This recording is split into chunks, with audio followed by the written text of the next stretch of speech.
20 haftalik bolani boshi pastda bo'lishi yaxshimi?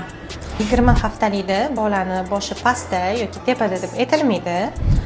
Chunki homila 20 haftalik paytida suvi yetarli bo'ladi, joyi yetarli bo'ladi. Shuning hisobiga bemalol tez-tez holatini o'zgartiradi.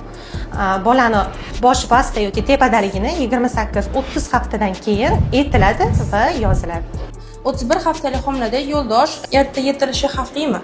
31 haftada yo'ldosh erta yetilgan bo'lishi holatiga qaraladi homilani. Agar homila normal rivojlanayotgan bo'lsa, undagi qon aylanishi va homila atrofi suvlari normada bo'lsa, 31 haftada erta yetilish xavfsiz hisoblanadi. Lekin bu narsani har 3-4 haftada doppler qilib, skrining qilib tekshirib turish kerak bo'ladi.